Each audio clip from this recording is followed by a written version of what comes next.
Shalom, selamat pagi Bapak Ibu Saudara-saudara yang dikasihi oleh Tuhan. Salam damai sejahtera untuk kita semua. Berjumpa kembali dengan saya pada pagi hari ini dalam program Renungan Pagi Suplemen Jiwa yang menyegarkan, menyehatkan, dan meneduhkan jiwa kita.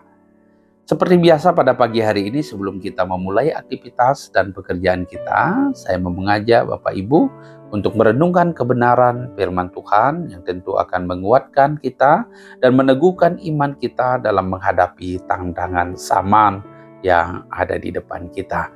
Namun sebelum kita merenungkan firman Tuhan, mari kita berdoa terlebih dahulu. Bapa di dalam kerajaan surga, Bapa yang rahmani dan yang rahimi, Bapa yang penuh kasih setia, rahmat dan kebajikan, yang selalu menyatakan kebaikannya kepada kami. Kami bersyukur kepadamu, pada pagi hari ini kami boleh datang kembali menghadap hadirat-Mu. Tuhan sudah membangunkan kami dari malam yang gelap, dan pagi hari ini kami boleh bangun dengan kekuatan yang baru, dengan kesehatan yang baru, serta tidak kekurangan sesuatu apapun.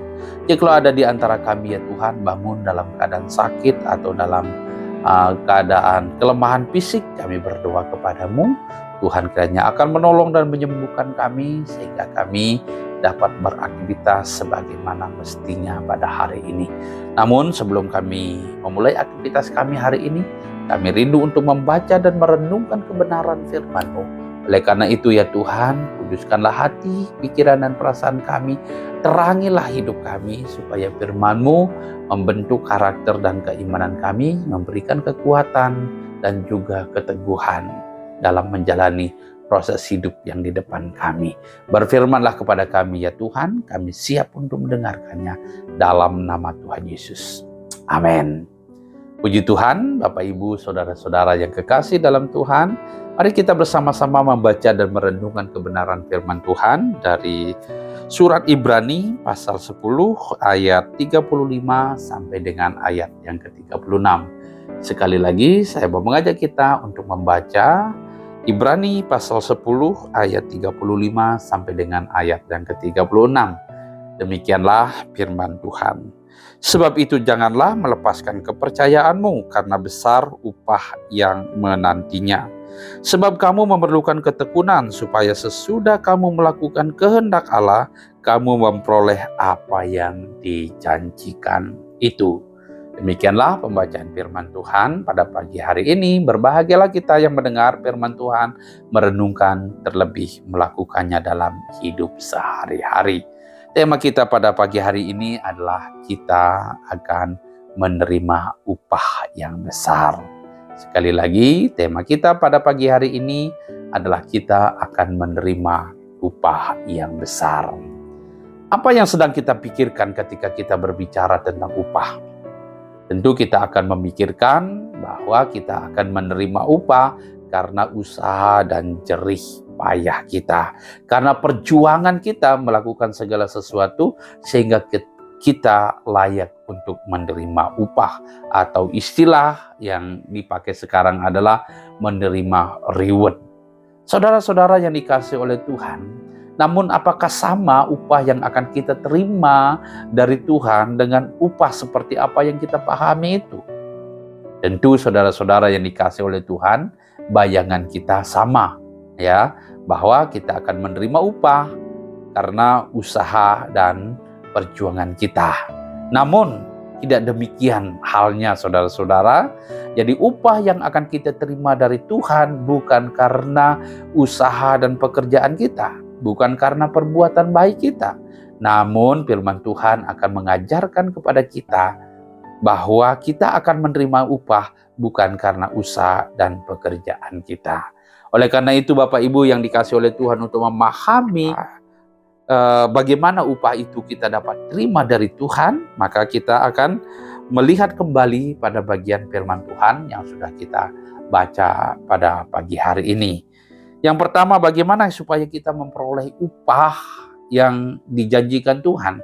Bagaimana kita akan memperoleh upah yang besar yang dijanjikan Tuhan dalam hidup kita? Yang pertama, Penulis surat Ibrani mengatakan adalah, sebab itu janganlah melepaskan kepercayaanmu. Ya, yang pertama jelas sekali, ya, supaya kita menerima upah yang dijanjikan Tuhan, upah besar yang dijanjikan Tuhan yang sedang menanti kita adalah janganlah melepaskan kepercayaan kita. Saudara-saudara yang dikasihi oleh Tuhan Yesus Kristus, mungkin kita menghadapi tantangan ketika kita menjalani proses keimanan kita bersama-sama dengan Tuhan. Ada begitu banyak tantangan-tantangan yang mencoba untuk membuat kita meninggalkan Tuhan. Ada begitu banyak ajaran-ajaran yang tidak sehat yang mencoba untuk melumpuhkan iman kekristenan kita. Namun, kita bersyukur bahwa Tuhan memelihara kita sampai hari ini sehingga kita bisa berpegang teguh pada iman dan keyakinan kita. Ya. Jadi saudara-saudara yang dikasihi oleh Tuhan, dunia berusaha membuat kita murtad dan meninggalkan Kristus sebagai Tuhan dan Juru Selamat kita. Tetapi firman Tuhan menasihatkan kita pada pagi hari ini, janganlah meninggalkan kepercayaanmu. Yang dimaksudkan dengan kepercayaan ini adalah iman kepada Kristus. Ya, karena dialah yang akan memberikan kepada kita segala sesuatu yang kita harapkan. Dialah yang akan memberikan kepada kita segala sesuatu yang kita cari selama ini, yaitu pengharapan akan hidup yang kekal. Jadi saudara-saudara yang dikasihi oleh Tuhan, kalau kita ingin memperoleh upah yang besar, yaitu hidup yang kekal yang akan Tuhan berikan kepada kita, maka kita harus bertekun menjaga dan memelihara iman kita. Kita harus kuat berdiri di tengah-tengah tantangan yang mencoba untuk menggoda kita untuk meninggalkan Tuhan. Saudara-saudara yang dikasihi oleh Tuhan, ini penting untuk kita pahami. Jangan sampai ketika kita mendengar ada ajaran-ajaran yang menyimpang, ajaran-ajaran yang tidak berdasarkan firman Tuhan, ajaran-ajaran yang berdasarkan atas tafsiran manusia, lalu kita segera berpikir itu benar, lalu kita tinggalkan ajaran yang sehat dan pada akhirnya kita terus berjalan dalam kesesatan. Kalau kita mau menerima upah yang besar, maka kita harus bertekun di dalam iman. Jangan sampai kita murtad, kemudian kita melepaskan iman dan keyakinan kita kepada Tuhan. Kalau kita murtad, maka kita akan kehilangan apa yang sebenarnya kita harapkan, kita cari selama ini. Ya, kalau kita murtad, kita akan kehilangan sesuatu yang sangat berharga. Kalau kita murtad, kita akan kehilangan upah besar yang dijanjikan Tuhan itu. Kita tidak akan menerima apa-apa. Ya, mungkin di dunia ini kita tidak menyesal, tetapi ingatlah bahwa kehidupan bukan hanya pada saat kita sedang hidup di sekarang ini, tetapi kehidupan juga ada setelah kematian. Ya, disitulah kita akan menyesali ketika kita meninggalkan iman dan keyakinan kita kepada Tuhan. Saudara-saudara yang dikasihi oleh Tuhan, ya, nasihat ini penting di tengah-tengah penyesatan yang gencar terjadi di mana-mana, baik secara langsung maupun melalui media-media sosial. Oleh karena itu, saudara-saudara yang dikasihi oleh Tuhan, ingatlah nasihat firman Tuhan ini yang mengatakan bahwa janganlah melepaskan kepercayaanmu. Yang kedua, ya, bagaimana supaya kita memperoleh upah yang besar yang dijanjikan Tuhan kepada kita? Yang kedua adalah di dalam ayat yang ke-36 dikatakan bahwa kamu memerlukan ketekunan supaya sesudah kamu melakukan kehendak Allah, kamu memperoleh apa yang dijanjikan itu. Jadi hal yang kedua, selain kita tetap percaya kepada Tuhan, jangan melepaskan iman kita kepada Tuhan, karena Rasul Paulus menasihati kita di dalam Kolose pasal 2 ayat 6 di situ, bahwa kamu sudah menerima Kristus, hendaklah hidupmu tetap di dalam Dia. Rasul Paulus mau supaya apa? Kita tetap di dalam Dia. Kamu sudah menerima Kristus Yesus, hendaklah hidupmu tetap di dalam Dia, ya. Kemudian kamu dibangun di atas Dia, kamu berakar di dalam Dia, dan hendaklah hatimu melimpah dengan syukur.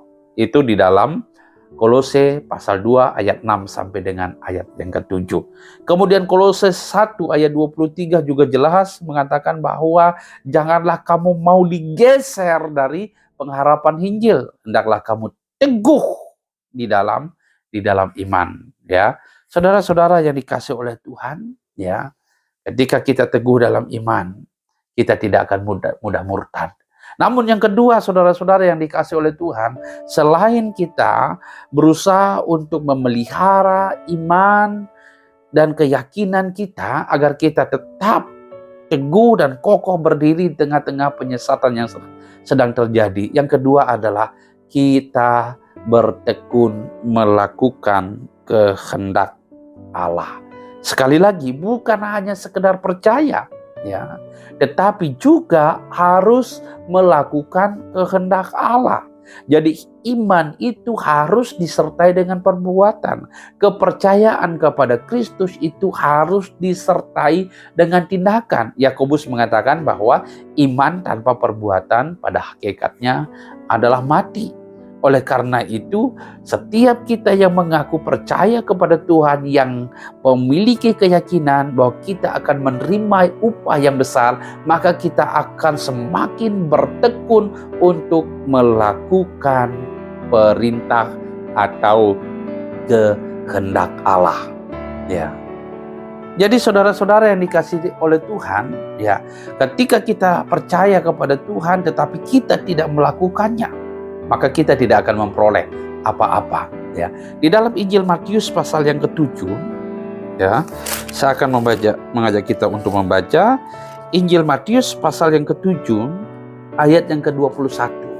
Di situ dikatakan, bukan setiap orang yang berseru kepadaku, Tuhan, Tuhan, akan masuk ke dalam kerajaan surga, melainkan orang yang melakukan kehendak Bapa-Ku yang ada di surga. Hampir sama persis apa yang diungkapkan oleh penulis surat Ibrani, ya. Kita harus percaya, tetapi juga harus melakukan kehendak Allah. Tuhan Yesus juga berkata bahwa bukan setiap orang yang berseru kepadaku, Tuhan, Tuhan, akan masuk ke dalam kerajaan surga, melainkan mereka yang melakukan kehendak Bapa. Jadi jelas bahwa iman itu harus disertai dengan perbuatan, ya. Bagaimana kita bisa merealisasikan ini? Bagaimana kita bisa tetap teguh beriman dan tidak menjadi murtad kemudian melakukan kehendak Allah di dalam hidup kita? Ini butuh ketekunan, ya. Di dalam ayat yang ke-36 sekali lagi katakan, kamu memerlukan ketekunan, ya, tekun, ya, dalam melakukan apa yang menjadi kehendak Tuhan dalam kehidupan kita. Ada usaha, ada perjuangan yang kita lakukan, ya, untuk menyenangkan hati Tuhan, melaksanakan perintah dan ketetapannya di dalam kehidupan kita. Saudara-saudara yang dikasihi oleh Tuhan, tanpa ketekunan, sekali lagi poin yang pertama, kita akan murtad. Tanpa ketekunan, kita akan meninggalkan Tuhan. Tanpa ketekunan, iman kita akan mudah goyah. Oleh karena itu, sekali lagi, ya, supaya iman kita tetap kepada Tuhan dan juga kita bisa taat melakukan perintah dan ketetapan Tuhan, melakukan kehendak Tuhan dalam hidup kita, ini butuh ketekunan. Oleh karena itu, Bapak Ibu saudara-saudara yang dikasihi oleh Tuhan, mari kita terus bertekun, ya. Supaya apa? Supaya kita tetap terpelihara sampai pada akhirnya kita memperoleh upah yang besar yang dijanjikan Tuhan untuk kita. Tuhan memberkati kita dengan firman-Nya. Haleluya. Mari kita berdoa. Bapa di surga, terima kasih untuk firman-Mu. pada pagi hari ini. Tuhan mengajar kami agar kami bertekun di dalam Tuhan, tetap percaya dalam segala keadaan, serta tidak meninggalkan Tuhan. Dan juga taat melakukan kehendak-Mu di dalam kehidupan kami, sehingga kami berhak menerima upah besar yang Tuhan janjikan kepada kami. Upah besar yang Tuhan janjikan kepada kami, kami percaya bahwa upah itu tidak sama dengan upah yang akan diberikan oleh dunia, tetapi upah yang begitu bernilai, upah yang begitu berharga, yang tidak dapat ditukar oleh apapun juga. Oleh karena itu Tuhan, ajarlah kami dan tuntunlah kami, sertailah kami, supaya kami terus bertekun di dalam iman dan juga taat melakukan kehendak-Mu dalam hidup kami. Dalam nama Tuhan Yesus, kami serahkan hidup kami dalam aktivitas sepanjang hari yang akan kami lalui pada pagi hari ini. Pegang tangan kami, tuntun langkah kami, dan Tuhan buat berhasil apa yang kami lakukan. Haleluya. Amin. Puji Tuhan, demikianlah firman Tuhan yang kita dengarkan pada pagi hari ini. Selamat pagi, selamat beraktivitas, semangat, bersemangat. Tuhan memberkati, sampai jumpa lagi.